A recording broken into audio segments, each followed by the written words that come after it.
I'm sorry for the break. There was a technical hitch here.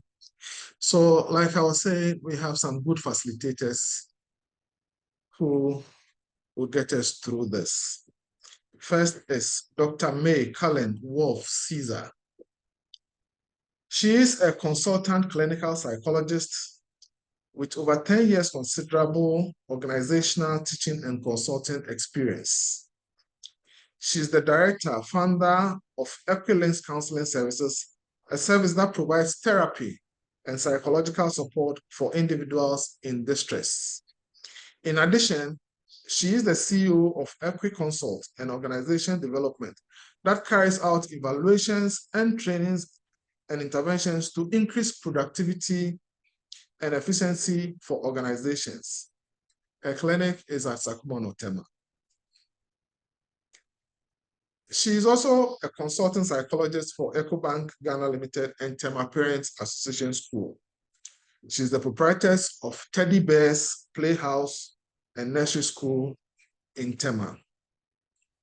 Married with 3 children, loves to cook and write poetry in her spare time. May, Dr. May, hello, where are you?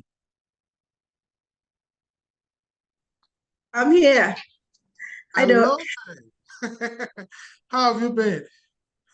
Great. How about you? I'm good. I'm good. Good to see you. See you too. Good. Next, we have Dr. Seth Mausi Asafo, short bio. He's just a clinical psychologist and a lecturer at the University of Ghana Medical School. He's into big time consultancy, always trying to hide it. I don't know why. And teaching all over the place. But Seth, hello. Yes. Hello. Good afternoon. Good afternoon. How have you been? Well, thank you. Hope you're well too. You decide to send me a half sentence of bio when I know you are doing too much. Anyway, that is another matter that you know where we'll discuss that matter. Okay, and finally, we have Dr. Christine Mabel Pierre. She's a clinical psychologist with a PhD from Clark University in Massachusetts, USA. She completed her pre- and postdoctoral training at Boston Children's Hospital, Harvard Medical School in 2014 and 2015, respectively, after which she worked as a staff psychologist, providing treatment to children and families at the Children's Hospital and in the public schools. She is currently licensed and practicing in Accra, Ghana, and is the head of psychology at Mission Pediatrics in Kokomemle. Her mission is to bring hope and healing to children, adolescents, and families by providing tried and tested evidence-based therapy for emotional and behavioral challenges, as well as parent-child interaction training. She works with multiple schools in Accra and is the head of counseling at Ghana International School. She has been interviewed by the BBC about her research on successful parenting strategies across cultures. In her spare time, she loves to create digital art, which I hope will not end her into digital addiction. Hopefully not. Oh, definitely not. Hi, Pierre, how have you been? I am very well, thank you, and very happy to be here. Good. And my name is Dr. Yawaman Kwata.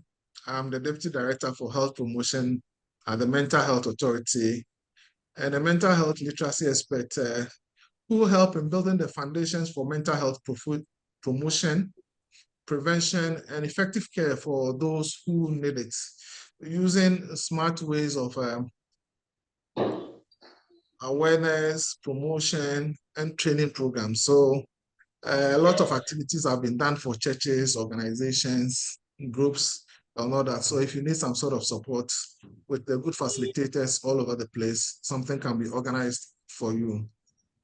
So now let's get the ball rolling in why we are here. Phone addiction in our children. A matter that we need to have some clarity on it. Mabel, I've come across phone addiction, digital addiction, and technology addiction. Please just talk about phone addiction. When we say phone addiction, what is phone addiction? I'll let the others do the digital and the technology, but you alone, please, what is phone addiction? When we say phone addiction, what do we mean by that? All right. Thank you very much, Dr. Arthur. So I'll jump right in. And I just wanted to say before I jump in, I'm very excited that we're talking about this because it's almost like a global epidemic. It's an issue not just in Ghana, but around the world. And we really need to have these conversations. So phone addiction, when you talk about addiction, addiction is a psychological disorder in which the person can't control their use of the thing or the substance. But when you're thinking about phone addiction, now we're looking more at the behavior around the phone specifically. So you find that with, I won't say just teens or just children, but even with adults who seem or are addicted to the phone, they are not able to stay off their phone rather than being in control of using the phone. It's almost as if their world starts to revolve around the use of the phone for whatever reason. And phones specifically, they are designed these days, smartphones.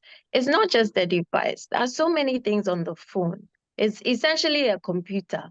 So it's got all the social media, it's got the connections to people and friends, that sense of belongingness. So when people are on the phone, they get a dopamine rush. Dopamine is the brain chemical that makes us feel good. And the more you get that rush and start to want to have the rush and depend on it, the more you become addicted to having the phone and using it and being rewarded in small, small ways by it. So phone addiction is that the idea that your life is revolving around the phone and it controls you. I do want to add though that so there's behavioral addictions is recognized by the DSM, for instance, that's the diagnostic manual.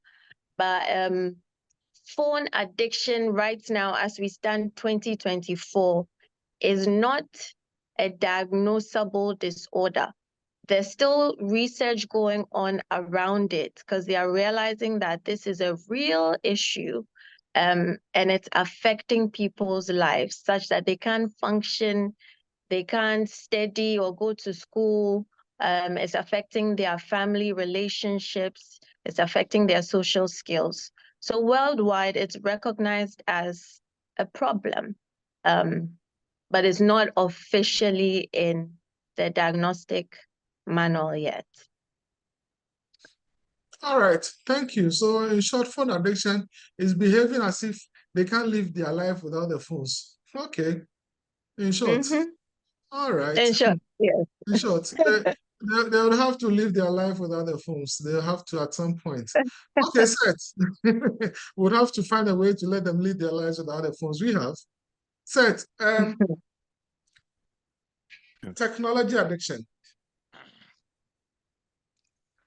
Well, just an extension of what Pierre was saying. Technology has to do with devices and also different innovations that make life easy. And essentially, any of these things that makes it uncontrollable, you have an edge to use consistently, even though it is causing damages or challenges to your life. So it an addiction is, regardless of the negative consequences that you experience by engaging with that particular addiction, you are still unable to control it. So the phone is a technology. For example, a video game is also a technology. A tablet is a technology. A computer is a technology. And when people have this edge, consistently engage with it and not care about the consequences that it brings, we consider that as an addiction. Thank you. Thank you. May. Yes, Digital. Doc. Digital addiction. Okay, so this is a combination of what both Christine and Seth have said. You know, the inability to control the usage of these devices, whether phone or computer. Now, with the digital addiction, we're looking beyond the phone to devices that can help you do the same things that you would do with your phone and even more. So we're looking at your laptops and you're looking at your computers and even gaming consoles. You know, so anything to do with the digital world that enables you to move out of real situations into some kind of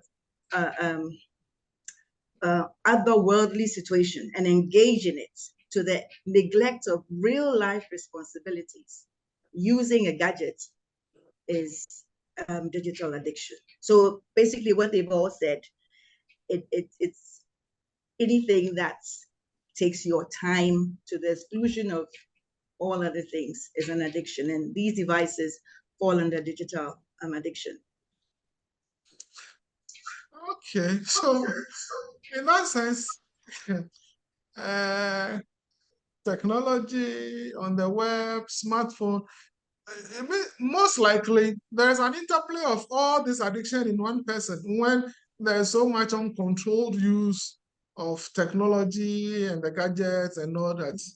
So the problem is more bigger than we think. We think that the child is addicted to just the phone, but there's the technology addiction and there's the digital addiction all at play there, worsening the problem that we think. We think the problem is quite small, but it's much bigger than we think. So Pierre, is it, are we just making noise or indeed phone is addictive? Are we just making noise or indeed phone is addictive? Dr. Atta, we're not just making noise. So this problem is real. It really is addictive. So when you think of, most of us, when we think of addicts, we think of drug addicts. So we think of somebody who's addicted to heroin or cocaine. But the process by which an addiction happens, where the person uses something, they get so much joy out of it or pleasure, or it fills a hole in their life. And then they decide that, I like this, I want more of it. So that when they remove themselves from it, they actually feel low. That rush, that dopamine is gone, and they think, but no, I felt so much better when I had the phone or the device. So let me go back to it. So that the process is exactly the same with the phone, so that we can get to the point where a person does not feel themselves, does not feel okay unless they are holding their phone or using it. And we see it. I mean, we see it all the time.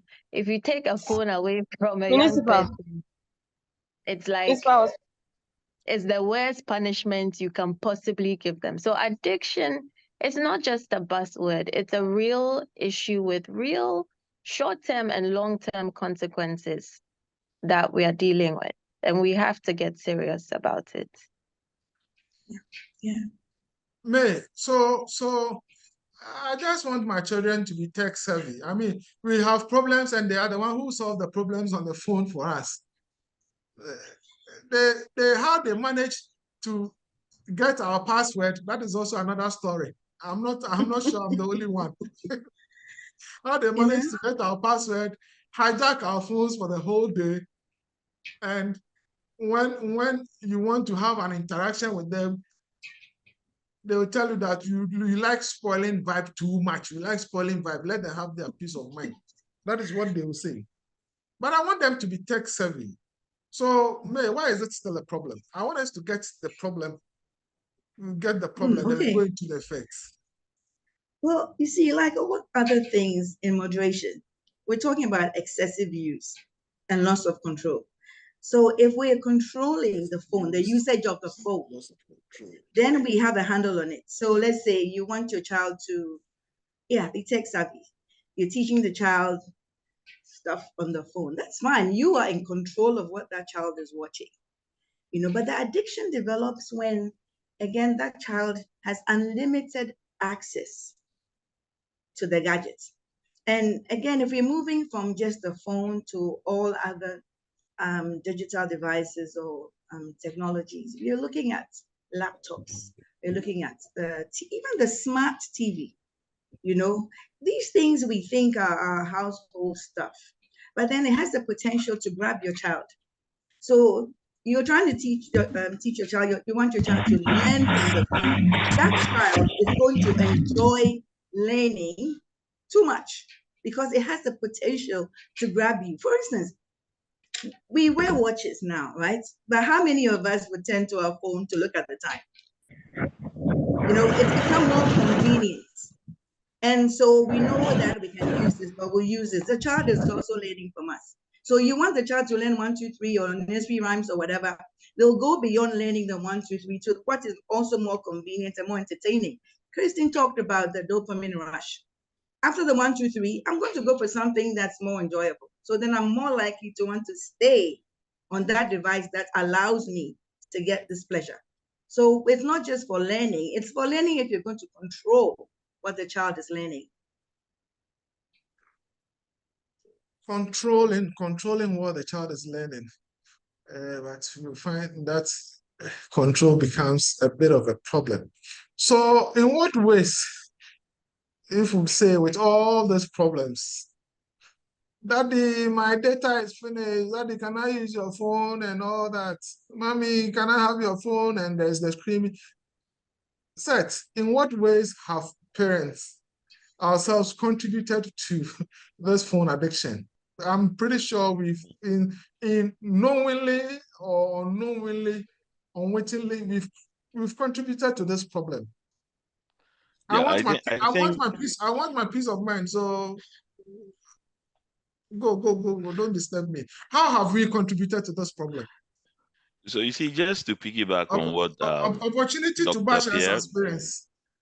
I'm giving you the opportunity to bash not us. at all. We don't need to be bashed. I think it's a great platform for us to understand. So, just to piggyback on what Dr. Pierre and Dr. Caesar both said, is that these devices are made to steal attention away from children, okay? Now, one of the things that interferes with parents and our ability to function is when we have multiple attentions or diverted attentions on our children. Now, the device becomes a very easy avenue. Once your child is on the device, you know that they're safe, inverted commas, because they're not going to be doing anything else. So what we do is that we open that up to them. Now, I want to explain a certain phenomenon about why people get addicted. And this is the beginning. Addiction occurs in the brain. The brain is a muscle. For people who go to the gym, you understand that if you go to the gym and you are going to work out, if you need to work on your chest, there are specific routines you do. If you need to work on your arms, there are specific routines you do. The more you do those routines, the stronger those particular muscles become. Now, with phones and gadgets and screens, the more a child interacts with it, the more they require, because that part of the brain becomes bigger and bigger, or it builds up in muscle for starters. Now, if you open a child up to any addictive behavior, it opens the door for many others also. So you might be giving a phone, but you're also handing to the child addiction to social media, cyber sex, online gaming, pornography, cyberbullying, and you are opening up a whole Pandora's box of so many things. And this is never an intentional process. In terms of dopamine, the human being needs some kind of dopamine for any goal-directed behavior. So, for example, when you eat, after eating, you feel good. And that's because there's a dopamine release that gives you a sense of euphoria. And from a survival perspective, is to tell you, remember to do it again, remember to eat again. for survival. When you have sex, it's the same process, but that's for survival of the human species. When you get through school, you acquire your accolades, you have that feel good about being graduating. That also is the dopamine release. The problem with every kind of addiction is the brain is rewarding you for doing nothing. And if it's rewarding you for doing nothing, you're not able to make an association between what I'm gaining. So now all you require is the enjoyment. And the euphoria is created by dopamine, but you're only focused on the enjoyment without anything. And that enjoyment opens a Pandora's box of you requiring more enjoyment. Now, if you set a baseline and your baseline is 10, it means that if you have to have fun, you must go above the baseline. And for every addicted brain, the baseline is usually higher than the normal person. So they require multiple stimulations. And the fact that it steals selective attention is why parents would unconsciously give it without knowing the implications that it has, one on a developing brain, on an adolescent brain, and even a developed brain. So different stages would require different moderations in terms of how to use this device so it doesn't become detrimental. So like Dr. Caesar was saying, it's all about moderation, but there are rules to the moderation as well. Thank you. Thank you. Well, now we are getting to get a deeper understanding. So, May, Yes. at what age should I let my ward own a phone? That's a big one because you see, we have some children who learn control, self-control at a very early age, and others who late teens still don't know how to control themselves. Okay, so it would vary.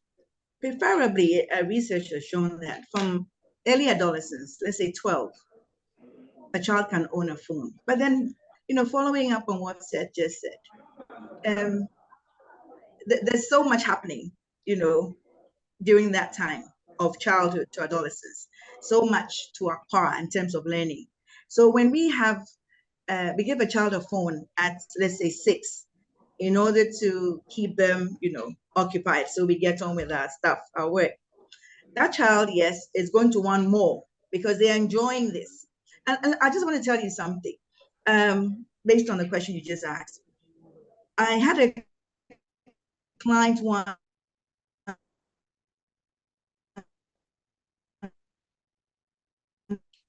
Oops. The most to you. So as a counselor, one of the challenges that I hear a lot of people say is, I want a phone so that I can chat with my friends after school. Now, it's become so interesting that during school, they don't even try to interact because the interaction online is much more interesting. It's almost like it's unguarded. And so it's uncensored and they can do so many other things. And these three things come together to push them to feel that deep sense of connection to the device and to the digital technologies. So if you ask me, when should a child use the phone? I would say when they are ready to buy their own. Until then, if I have a phone, the phone is at home. It's for everybody, but it's not a single device. So that would be what I would say. Thank you. So they should wait when they have their own money, then they buy their own phones. Other than that, there's not just purchase, but be able to also sustain it with data and everything. That says that you are in a place of responsibility. Okay, that's a strong position, tough love there. Dr. Pierre, what's your take on his position before? Okay, so what's your take? Okay. Florence, I see Florence at Japan. Please, can you lower your hand? I would call you when it's person time. Thank you. Yes, Pierre, what's your position on what Seth just said? Quite interesting. Okay, huh? so I see Seth is taking the hard line there, and there are valid reasons for it. What I've found though is in working with families, normally the phone use comes up when, for instance, the child is getting older, Now they're going to maybe dance club or school, and mommy and daddy say, we want to be able to keep in touch or call you and find out when you should be picked up. So there are these ways in which the phone starts to seep in. Maybe it's not even a phone. It will start with the tablet and then it graduates to the phone. So for me, one of the big issues is, what is the phone being used for and what are the capabilities on it? There is Yam phone, which when we talk about addiction, the likelihood of getting addicted to your Yam phone, which is used for just calling. It's not a smartphone. There's no data. You are just calling mom and dad if you are in a hotspot and you need to call for safety. That's a different issue from when can you have a smartphone? And then even then, when can you have a phone with data, with TikTok, with Snapchat, with Discord, Telegram, all those things on it. So I agree in terms of about 11, 12, it tends to start to happen. I'm not telling parents listening that by 11, 12, go and buy your child a phone, because there's a second factor here is like both of the other experts said, the maturity of the child. And we know our children. We know that maybe the firstborn can't handle it, but the secondborn can handle it. And then managing the family dynamics. If I'm getting it for Amma, can I say I won't get it for Kofi? There's so many different factors that come in. So my advice to parents is, with the start of giving them a phone, don't get them a smartphone. Don't get them a phone with data. Get them a phone to learn how to communicate via device first. And then when they are older, because Seth mentioned that impulsivity, when they have the phone and their brain is not mature enough, their prefrontal cortex, which is in charge of that, the planning, decision making, if it's not mature enough, they're going to make very bad choices with the phone. And that's when we see the cyberbullying, people ganging up on each other online, people sharing images that they shouldn't be sharing, or saying things that they shouldn't be saying. So that maturity of the child, each parent has to assess whether their child is ready or not. In an ideal world, they really shouldn't have it till 16. But the reality of it is that sometimes we need them to have the device for other reasons. So that would be my input. That would be your take. Fantastic one. So at least Seth says, wait, when you're of age and you can maintain the phone, buy your own data, don't disturb me. You have managed to push it down to 16 thereabouts. Well, with the issue of the YAM, the question I was asked is, if it becomes necessary that I have to send you my location, can YAM do that? That was the question when I said I was going to, yes. If I tell you my location, that will not be enough. I need to send you. YAM would definitely not be enough. YAM would definitely not be enough. That was the argument to get a smartphone. But there is Madame Florence in Japan wants to make an input. I would allow her to do that. I know why she wants to do that. Florence, are you there? You're muted. Florence, unmute yourself. Good afternoon, everybody. Good afternoon. Good afternoon. I have to leave early, but I just want to add a few things. What Seth said was yes, in spite of the limitations of the YAM Florence, phone. can you please tell us who really you are and sorry, where you are? I'm Florence Ejapong, the proprietor of Alpha Beta School in Dansoman. Okay, go ahead. Okay. So Seth's idea was a brilliant one. That's why I clap for him. But you see, what we have to look at also is not only the culture of the home, but the general culture, which is not static, but dynamic. You see, a lot of parents will come and tell you, my child needs to have a phone so that I can know where she is after school, or if she's needs help, she can reach me. So that speaks to the practicality of a phone. But what we have realized increasingly It is nothing to do with practicality. It's to do with the status symbol of having the latest smartphone. And that is where the problem is getting from bad to worse. Because they will come with the pretext, my child needs to have a phone so that she can be safe. But that's not why they're buying her the phone. It's all about status symbol. But the parental control is what we at Alpha Beta are having serious difficulties with, mainly because the parents themselves are addicted. So they cannot help the addiction of their child if they themselves are addicted themselves. Because what we found now is parents don't even speak to their children. Sometimes when there's a problem, we will find that we in school know more about their children than the parents, because the time when you used to go home from school, you used to communicate with mom and dad and family, sit around, have a meal together. That doesn't happen in many homes anymore because of the addiction of this phone. And so we need to focus on the behavior of the parents as well as the behavior of the children, because they can actually solve this problem from a very, very early age, but they have failed to do that. It's about discipline. It's about control. It's about supervising the phone that you have bought for your child. Sometimes we have 3-year-olds coming to school with a smartphone. Now, what on earth would anybody buy? Who on earth would buy a smartphone for a 3 or 4-year-old preschooler?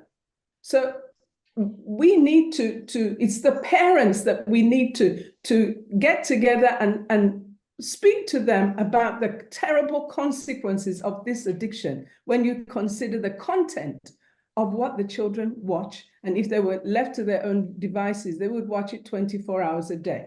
For example, I had a parent who had the audacity to phone me and tell me that he has a bone to pick with me. Those were his words. What is the problem? His child is spending late nights on the phone with somebody else from the school. And what am I going to do about it? Yeah, it's quite audacious. But you see, the parents are not taking responsibility. You bought the phone, you have every reason to confiscate the phone, and no child who has been bought a phone by the parents should have a code or a PIN number that the parent doesn't know about. The parent should be able to access that phone at any time to monitor what is happening to their child. These are the issues that we try to broach with parents. Some of them will accept it, but others don't accept it. They feel so good. My child has the latest. Some of their phones are even more sophisticated than mine. And yet they feel so happy that they have been able to buy their child such an expensive phone. So parental responsibility is something that we need to work on as far as this addiction is concerned. So yes, a young phone would be good, but the limitations of the young phone are going to be a problem. But let us hope that we can, somebody will come out with technology that will be able to help the child to be safe when she needs to be safe or he needs to be safe, and at the same time give parental control as far as that pet phone is concerned. So I think that's all I have to say for now. Thank you so much, Florence. I think you've added a little bit more salt, a little salt to the food, making it even more tastier. Parental responsibility. That's a strong perspective. And I mean, how can a parent call you while the child is up late with a phone when you bought the phone? I just can't believe it. So parental responsibility, I mean, you have a good point there. I would say thank you so much. I'll read some comments as we go along. But like you said, because they do not know the consequences of this phone addiction, that is why some of them are behaving the way that they are behaving. So let's discuss the consequences immediately and the long-term effects. Let's start with the immediately. Let me start with you, May. Immediately. Immediately, okay, so, what is it? What are the effects? Oh, immediately we have, as Florence just talked about, the late nights. So then the children immediately start to want more time with this gadget, with the phone, immediately we're going to see that they start to hunch, their posture. They start experiencing musculoskeletal issues. Immediately we start to see a decline in performance. And just yesterday, I had to deal with a child like that, who is so addicted to the phone that they don't even want to do their homework. So you start to see a disengagement from other things. And I mentioned earlier that addiction is when there is a neglect of real life situations, things that need attention. Now, all attention is focused on this gadget that provides the pleasure.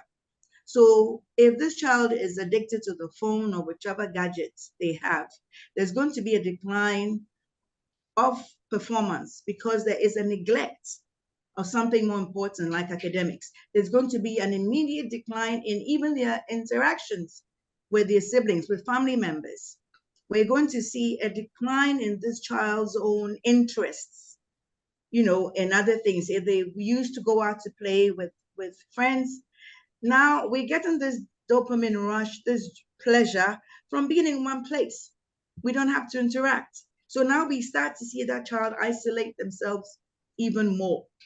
Even when they're seated at the dining table with family, you will notice, and as parents and my other colleagues said, it's watching the parents. The parents do it too. You come home and you're doing this. Your child gets a phone and they'll tell you it's homework and they'll be on the phone. And you can't challenge them if they say it's homework. Because I didn't even realize that we had this Telegram thing for school children until, we started to hear about the cyberbullying and all those nude photos being,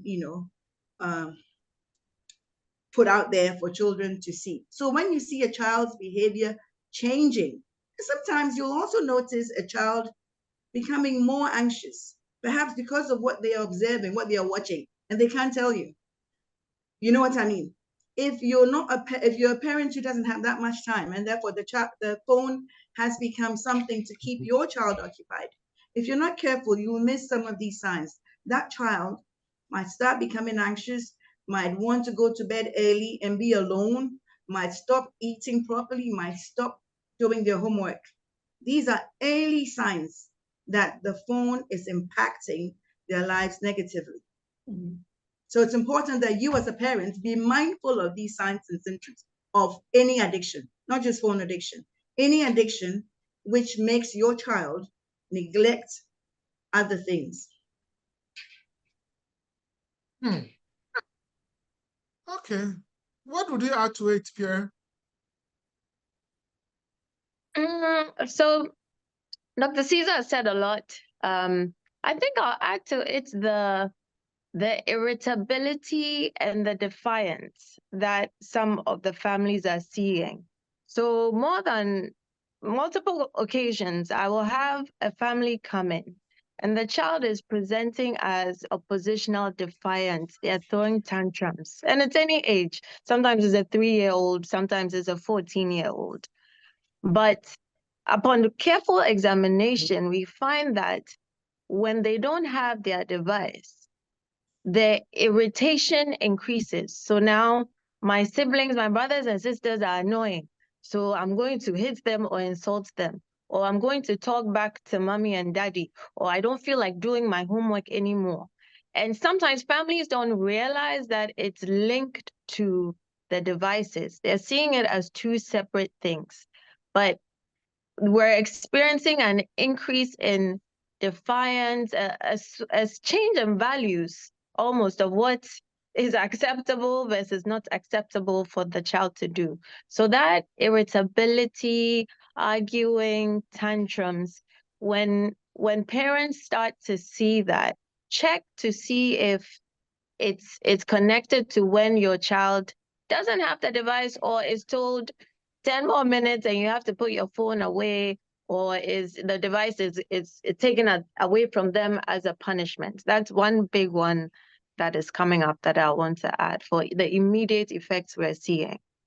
Irritability. Dr. Arthur, yes. just to give a real life experience, please, just to add to what Christine just said. Okay. And I hope my son, if he's listening, will forgive me, but I have to say this. You know, when he was about 4 or 5, he had way back then this Nintendo Super Mario thing. And my son at the time was a very placid little boy, and he would play his Super Mario game on the TV. Then it was the same TV, right? And so you'd have to like change whatever it was so he could watch. And then one day, my sister wanted to watch the news, and my son was playing his game. She tells him, no, I need to watch the news. And the next thing I hear is, as Kristen just put it, a tantrum from my son. This very placid, quiet boy was having his game interrupted. And I'd never seen him like this. And I was so shocked. I came out, I grabbed that game. Until today, I don't know what I did with it. Maybe I was a bit too harsh. I should have explained to him. But what I saw, honestly, so today he's a responsible man. But then I don't know what would have happened if I had just brushed it off and said, oh, you can have the game afterwards.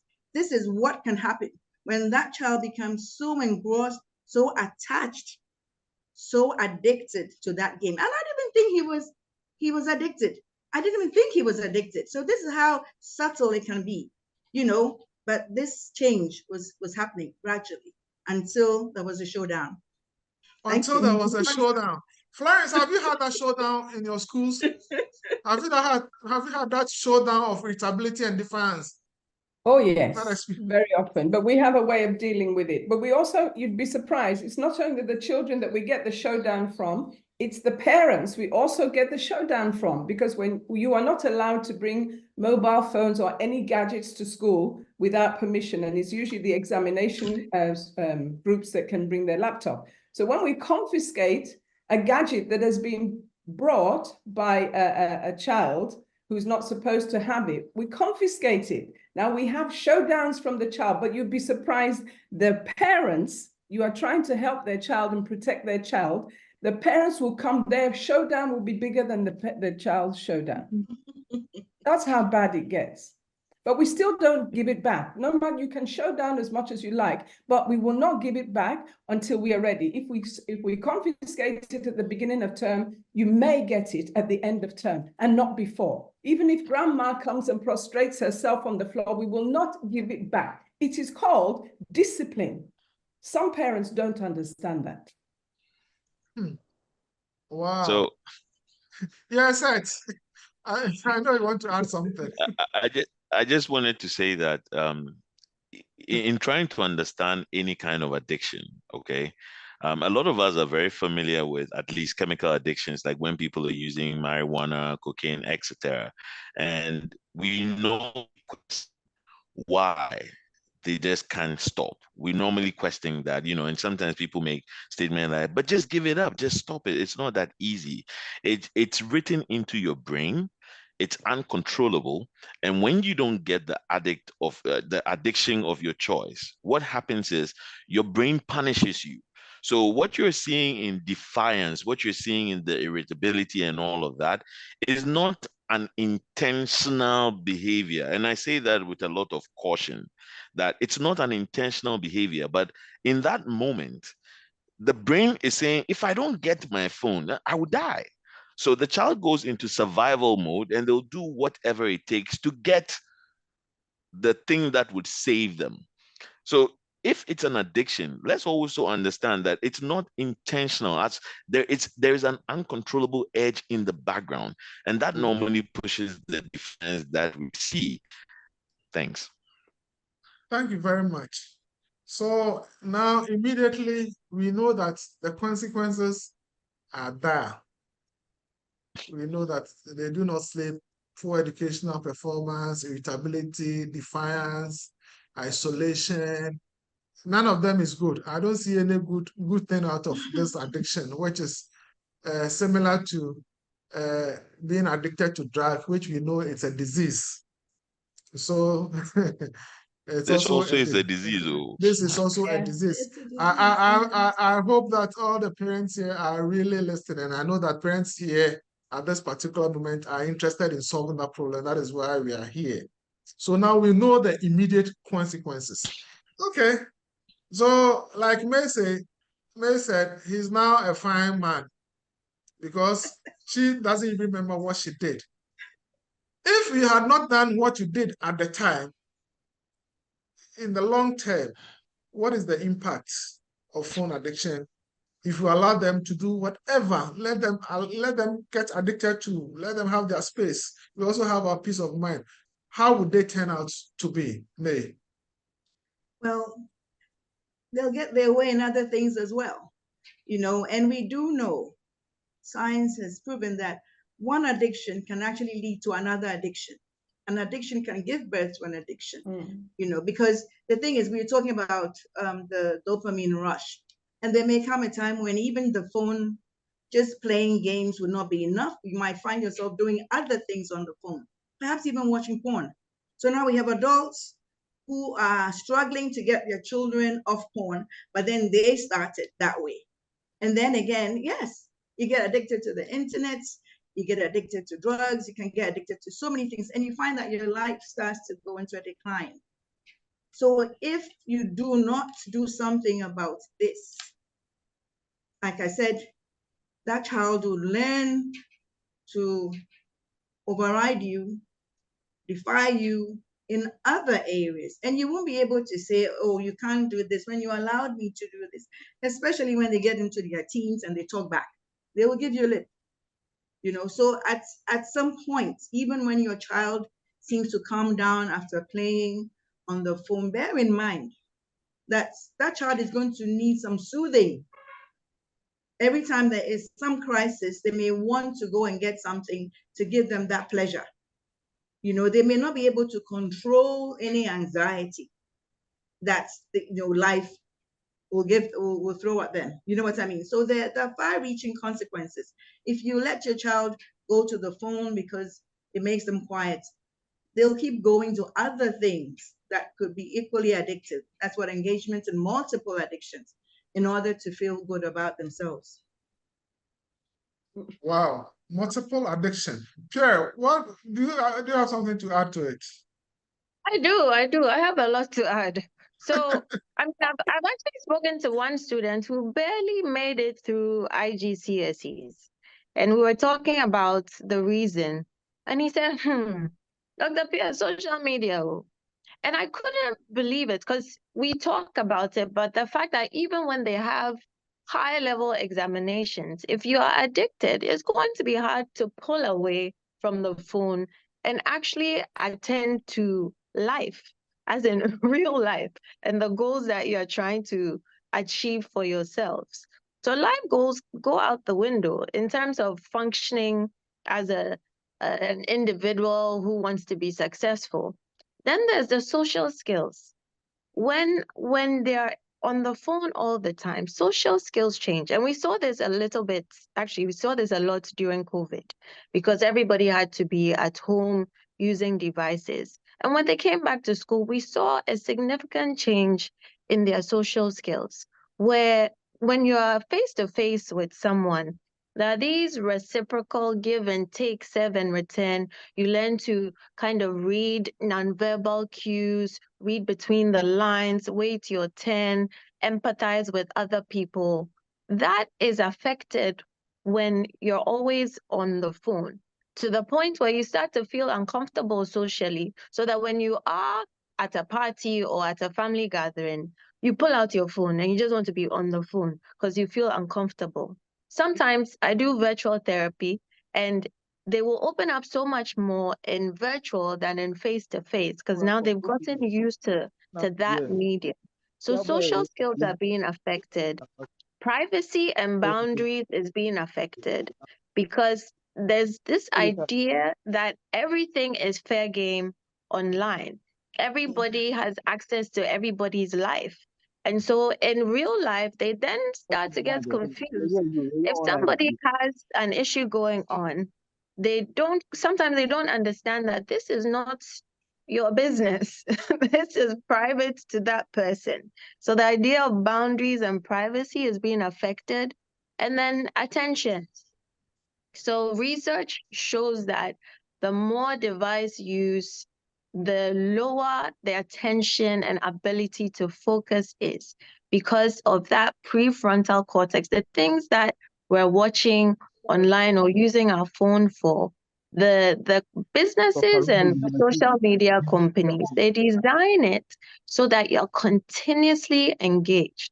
So for instance, today, if you watch even a YouTube video, you'll notice that the scene will change every 3 seconds. The camera angle has changed. A new person is being filmed. And it's also that we are constantly attending to what we're seeing on the phone. But the long-term effect then is that now when you come to real life and you're sitting in class and the teacher is talking, the teacher's face is not changing, the scene is not changing, and it's boring. So a lot of children will say, I'm bored, this is boring, because they are learning to be constantly entertained at 3-second intervals. Something new is happening. And these will have long-term effects on how they are able to function as adults as well and in the work world, and how they're able to relate to other people. So there's a lot of long-term effects. Thank you very much. I mean, if your social skills is impaired and you cannot relate well with people, what best can you do? What best can you do for yourself? You are limited in so many ways. Seth, would you like to top it up? Yeah, just to add on, when you look at addictions, one of the things that holds many addictions is immediate gratification. So, like getting response in the minute. Now, like Dr. Pierre was saying, when it comes to social skills, for example, such as waiting, turn taking, they only learn this in real life. It teaches them how to wait and delay. And that's the same process we use if we're going to undo the addiction the person has. Now, the research tells us that people who are addicted to devices, not only children, are in line to suffer from depression, are in line to suffer from anxiety.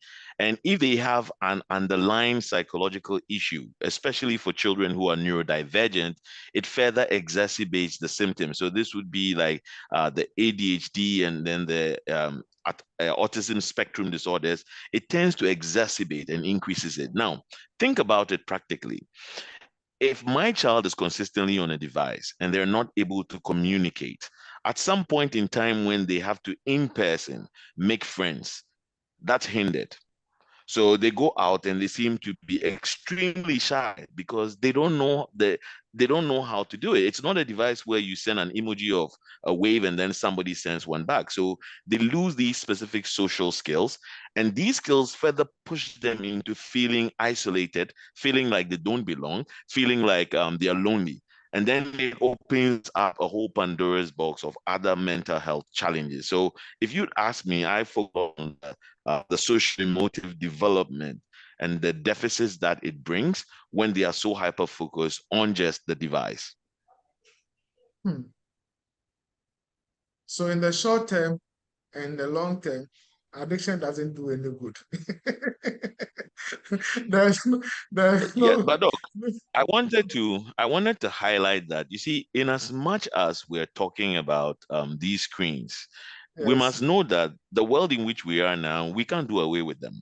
Of course, I And agree. they actually do have advantages. I mean, we've used a lot of like phones and tablets as reinforcements to get children to do things they ordinarily wouldn't do.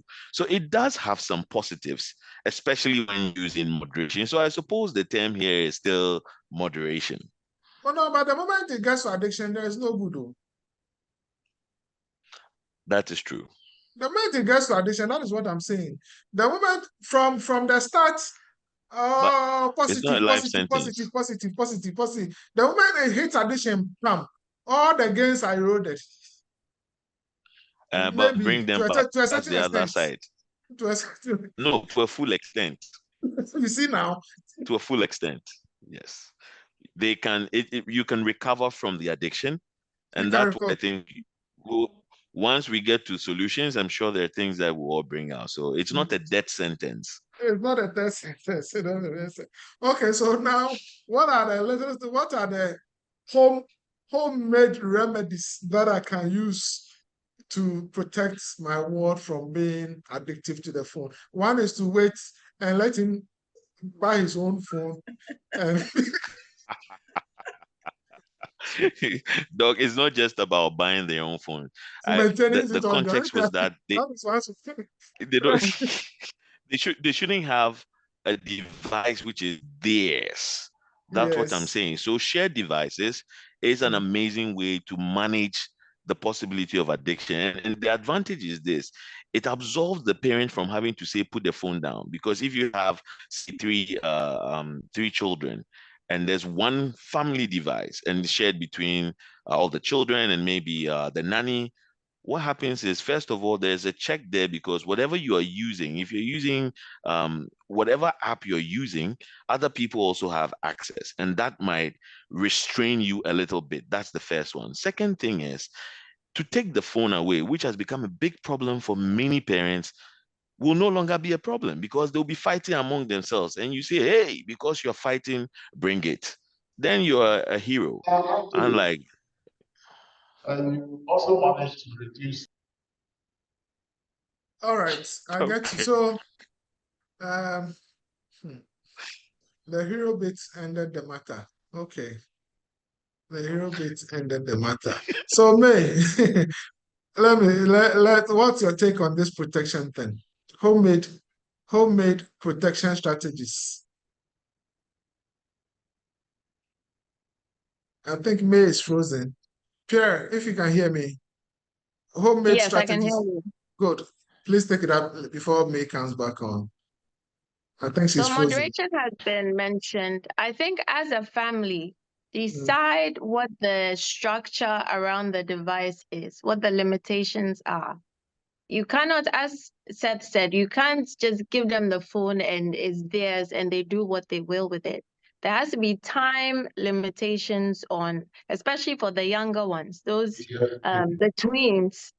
So During the work week, for instance, or the school week, how long are they on the phone for? And most people will say, oh, but they need it for schoolwork. Use a different device for the schoolwork. Use a Chromebook. Use a device that will not allow them to have free access to the apps and to social media. So Chromebooks, you'll have access to your Google Classroom or whatever else it is that you need. Yes, they'll find ways around it. So that's not the only solution. So number one is structuring it. So, okay, we say during the school day, you have 30 minutes or 1 hour of phone or which the family agrees on it. Then there's also monitoring, right? Where and part of monitoring is conversations. From the time they are 3-4-year-olds, it has to be an open conversation about values so that when they finally get the phone, you can continue to have that conversation and say, look, I'm giving you this phone because it's useful, but I'm going to be checking it. I'm going to be monitoring it. We're going to discuss some of the things that are happening on groups. Let's talk about it. Parents, start to build a relationship with your child so that they're not hiding things from you, so you can monitor what they're doing. Don't let them go to bed with the phone. Just because most of the time when senpais, they will say, oh, it was 11 p.m. And some have said, Dr. P, around that time, it's like, I don't know what happened. I just felt like, so I sent a message, or I sent this picture. Have them be away from the device at nighttime. They don't need it. There should be a curfew for the device. So it's 30 minutes or 1 hour. Then put the device in the drawer and let's lock it. It's hard to do because most people are not doing it, but we as parents need to take a stand and we need to start going against the grain. Your child will complain, oh, but my friends, they are not their friends. Our homes have to have specific values. So there has to be boundaries, there has to be monitoring, there has to be structure. And then I saw that somebody mentioned parental control. So there are apps available, or even on the device itself, where you tell the device to go to sleep at 6 p.m. or at 8 p.m. so that the child can't use it anymore. So these are some of the ways. Okay. okay. Yes, Seth. I think So May has, oh, she's back. Thank God. Yeah. Yes. Sorry, I missed your question, Dr. Makwa.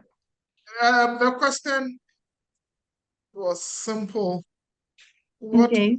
made protective strategies that we can use to prevent our children from developing phone addiction? Pierre has mentioned quite a few. Tough love, she mentioned that one. Okay. Okay. Parental control and Yeah. curfew for the device. Yeah. She's mentioned these three key ones. Okay. But Okay. please hold on. We'll come back to this protection. There are a lot of comments in here. Let me read some of them. Then you can take a breather while I read them. Then we'll come back to the questions. So Godfred Amwa, how about using the phone for assignment and other educational purposes? Yes, that's right. That's right. But what we are talking about, the steps that get into phone addiction and what we can do to prevent it.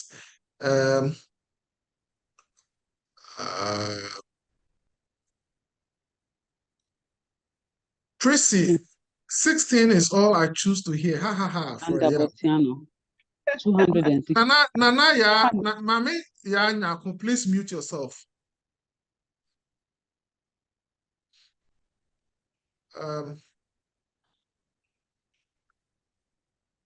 Selassie Zobo. I think the devices can be made available for the children if they need it for assignment, research, etc. But it shouldn't be labeled.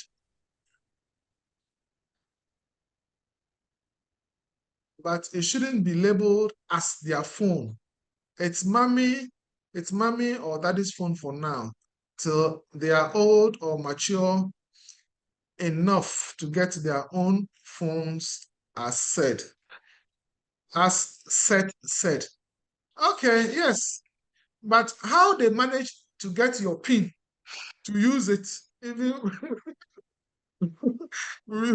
that's also another story. So the phone is for mommy, is for daddy, but they use it as and when because they know your PIN. How they got that one, I don't know their trick they use, but they always manage to get it. All set. I'm lying. It's yes and no. I agree with Florence. Please try and parent the children. I think Dr. Eva June made, I think she commented that ridiculous with regards to the story Florence shared about a parent calling about the child. Parental negligence, yes. You are their parent, not their friend, so tough love. Okay. There are benefits and non-benefits of using a smartphone, and a difference between what would be considered healthy use with the appropriate boundaries and someone who is addicted to the use. We need to be aware of the warning signs to addictive use. That we've discussed that. Thank you, Sharon.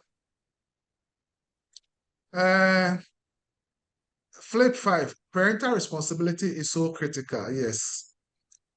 Our chief executive is on and she shared a comment. She said, great point by Florence. Professor Penamanapao. Thank you, Florence. Christiana Asiedu. There are tablets and iPad that has parental control on. Yes, just like Pierre said, we need to take advantage of that one and implement them and use them. Alexandra Adai, when we were small, we used to go to school and back home and we were picked up. All right, nothing wrong. What is it that we think these children can survive without a phone? Okay, 20 to 30 years ago, we survived. But these are Gen Z children.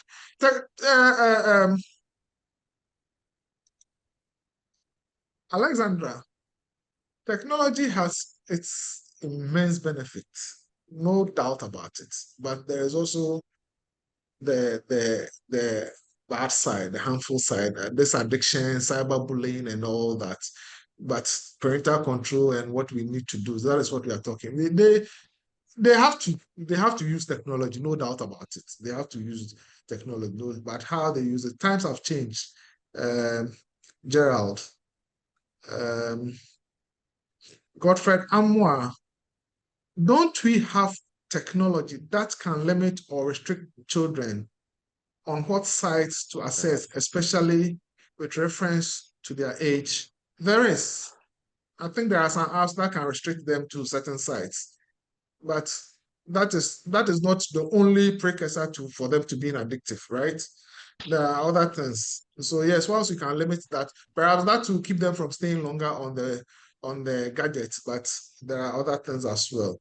Teresa, there are parental controls for most sites and gadgets, but we mostly ignore, or when we do, we set them up as parents. We don't even discuss. I think opening up such discussions with our kids also helps, especially building trust and all. I agree perfectly with parental responsibility. Don't let us leave all to our teachers. They are helping us. That's true. Jax, yes, there is, from website control to time limits on the internet. Reina at the sea, the children we have now will defy any controls you put on the phone. It's important to physically check frequently what they are using the phones for. That's very true. It's very true. If you don't have any idea, find the expert, because at the last program, Enoch Ado, I don't believe some of at a last program, we're told that our children have apps that they can hide other apps. So when you go checking, you will not find what you are looking for. So I think that we need to get the specialists to do that checking for us if you are too unsure that they are being matured with how they use their gadgets and their phones. I think there should be limitations to it. You can say an hour use of the phone or weekends just to provide exposure on gadgets, but not all day use of the phone. Yes, that is true. For SOA, it is sad that we have systematically dismantled the direct impersonal relating to the point that community living is now threatened. Children now don't get community mentoring as we used to. Need to look at the situation closely. That is very true, Paul. Yeah. Our time, when you close from school, there is the park there, we all go and play football. And when you are late and you come home, your uncle will give you some lashes for being late, even though you went to play it. There's the communal discipline and all that. You know, it got us to interact. By this time, the park is not even there. And the phone, they are running to the phone. So that is quite true. It's dismantled. Selassie is giving me a message. Dr. Atta, the meeting capacity is full. Oh. Some of us want to join. Is there a today? Yeah, sorry about that, Selassie. Evelyn Ejapon, phones are not babysitters. Quite a lot of messages here. Oh, Florence sent her apology. So sorry, I have to leave this excellent and engaging meeting. Well done, organizers. Thank you, Florence.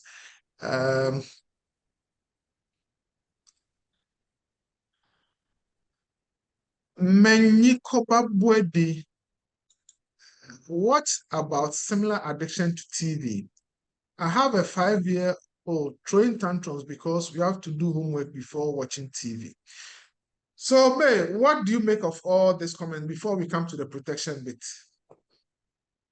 Yeah, I think everybody here seems to have gotten what we are trying to talk about and the challenges that we are facing as parents, or educators. And the truth is, an addiction can develop whether it's planned or unplanned. If we sit our child in front of a TV while we're occupied doing something, I would call that kind of planned, because there's a reason you put the child there. Unfortunately, they're negative, the consequences. So, for instance, if we go back to the first question you asked about wanting your child to be tech savvy, so you introduce your child early to the screen or the phone. Yes, but we shouldn't forget that the child can develop eye problems as well. So the earlier you put the child there, the earlier they'll develop a problem. Okay, that's one thing. And then number two, that child I mentioned earlier might find the phone or whatever game they are playing or cartoon they are watching more engaging than real life. So then they could be in the classroom. You've introduced them okay, and know how to sit down quietly behind the screen. But you'll find that they enjoy being in the make-believe world more than being here and learning. So that's also a no-no, you know. So when we look at the pros and cons of our child learning something, becoming tech savvy, then the consequences of becoming tech savvy, it's all about the control. So we can, as parents, first try and see, make some time. We control our own activities. In a 24-hour day, I work 18 hours. It's up to me to say I'm going to work 16 hours and devote 2 hours to my child. Now, if I'm giving that child information, half of face-to-face interaction and half on screen time, and making that face-to-face interaction more interesting than the phone, that child is likely to come to us because indeed, parents tell stories. They can make information more fun if they choose to. So one way is to get closer to our kids from a very, very early age. You know, I learned that lesson with my son. So even with my daughters, I found out a lot that by making time for them, I would even know what's going on in the schools with the use of phones. I didn't know about this Telegram thing until they told me that this is what goes on, you know. And again, parents, we're trying. You can try to monitor the screen time, monitor all those things. But the children will somehow find a way to, you know, since you have already made them tech savvy, they will always beat us at it. But then we also have to stay on our toes. So there's stuff to do. Just make sure that we engage more with them. Ask them things that we know they probably won't find on the internet because you need the keywords to find information anyway. So a lot falls on the parents and then by extension, the teachers to make one-on-one face-to-face activity more interesting, more physical activity so that the phone is just there for short periods, control. Again, no going to bed with it. Thank you. Thank you. Seth. Yes. And I dropped off for a bit, but what I wanted to say, when it comes to the use, first of all, every parent, every adult, every guardian must educate themselves with the changing trends. You should be able to understand some of these things that children do with their phones and understand these apps that we talk about and say that they hide apps in apps. The apps will be on the phone. So you should be able to, if you educate yourself, it's much more easier for you to know and be on top of things. That's the first one. Now, I saw a lot of comments about children say they have to use their phones and computers to do assignments. Now, the quickest way around that is to have a room where they can use it in a shared place or a place where you can observe them. Having them use it in their rooms usually makes it easier for them to go into stealth mode and do what they need to do. But if everybody is sitting around the dining table, or you have a study, or you have a communal place where they can use it, that can be a very good thing to manage that. Then also, I tell what the parents that engage with your child when they're on their devices. And this is true, especially for video games. So once you allow them to be alone in the process, you're opening doors for a lot of things. But engage with them as they are engaging with these devices. So you can also put some checks in there because you are with them. Now, if you take the issue of socialization I mentioned, look at all these games that children play. They're playing Roblox, they're playing Minecraft, they're playing Fortnite. But it's really not about the game. And the research tells us it is the fact that they can play together with other people.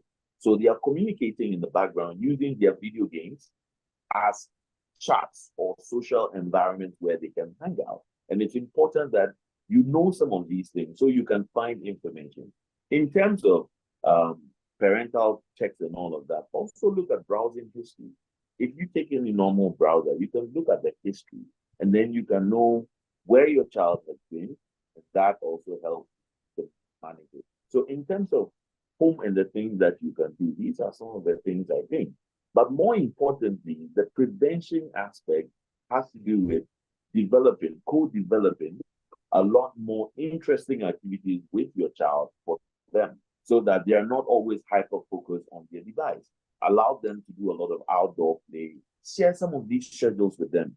What these schedules will then do is, because they have a lot more distractions, when they have a challenge and they need to process it, they are not only going to cope using their device that gives them a temporal cope, but they will have more adaptive ways to do that. Thank you. Thank you very much. Thank you very much. I think that at this point, we are still getting there. We are getting there. One question I would want to ask now is, we've realized how easy that they can get addicted to the phones and the gadgets, and how much role we as parents can contribute to this addiction model. What the consequences in the immediate term, in the long term, can be for them as children and even as adults.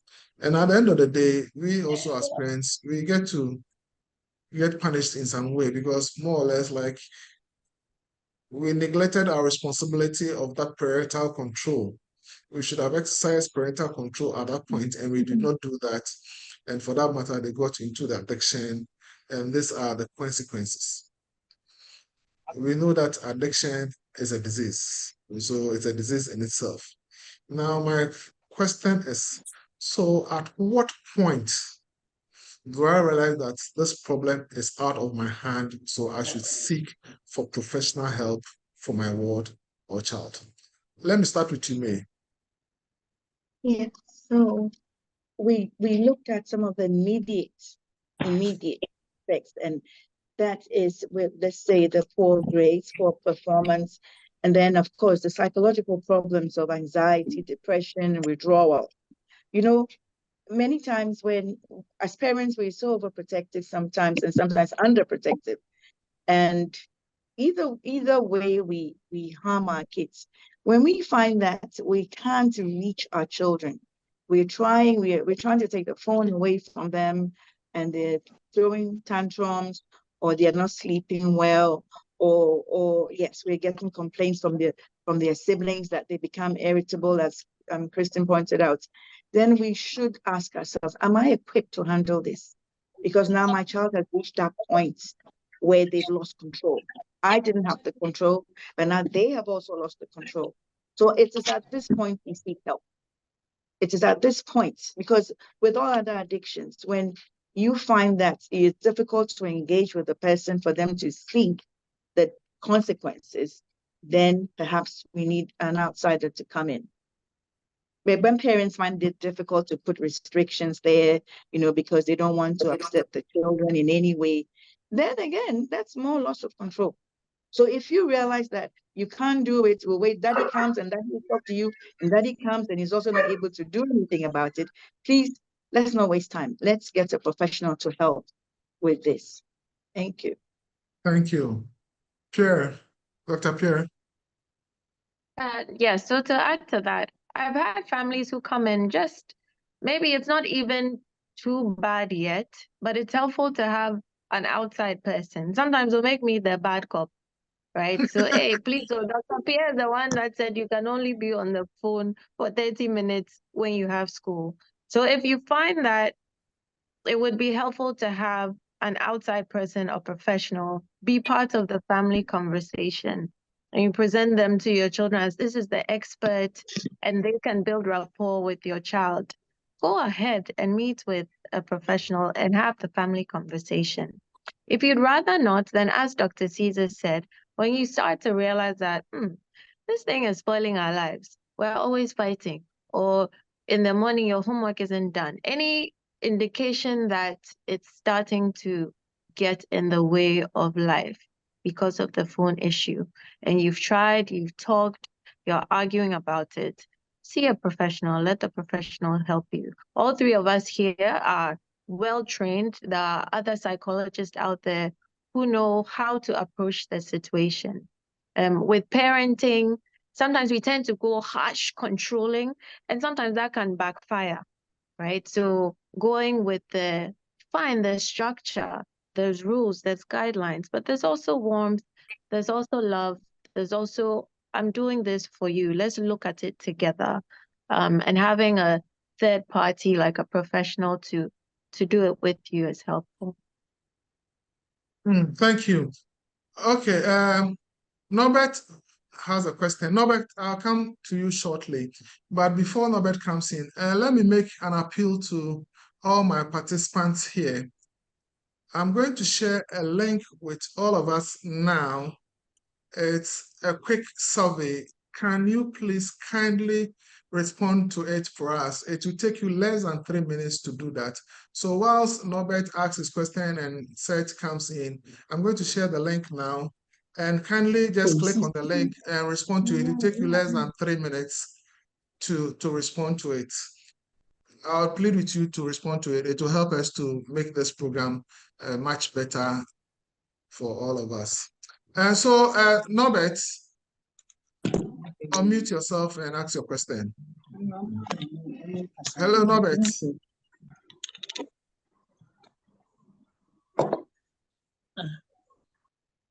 Norbert, unmute yourself.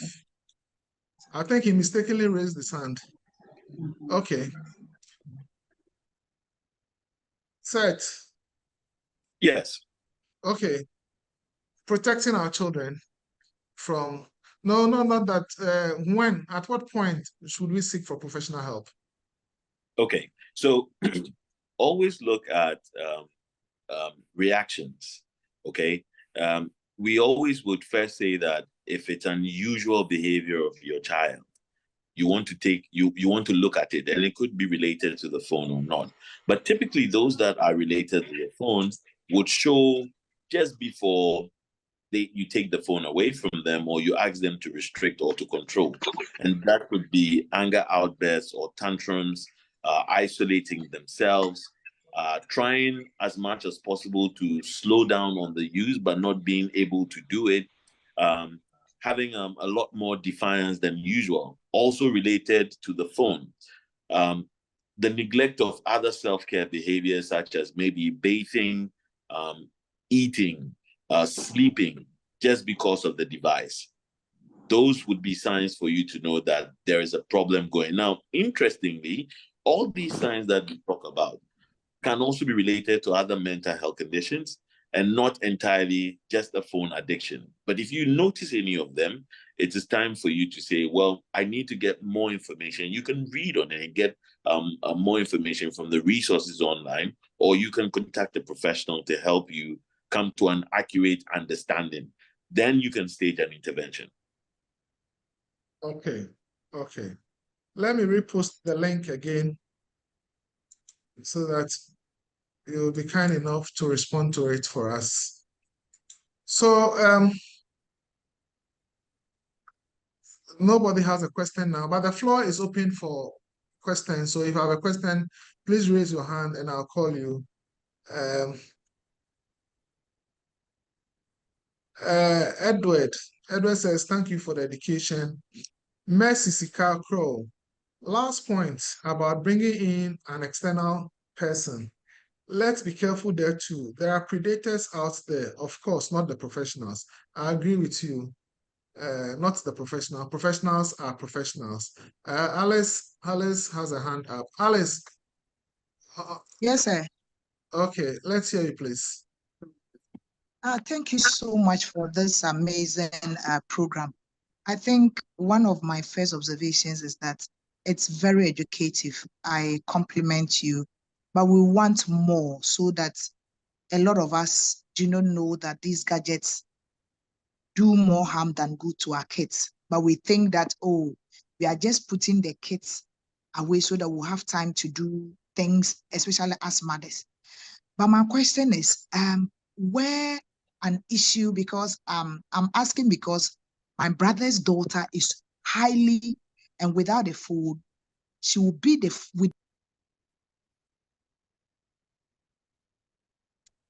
Alice, you've dropped off.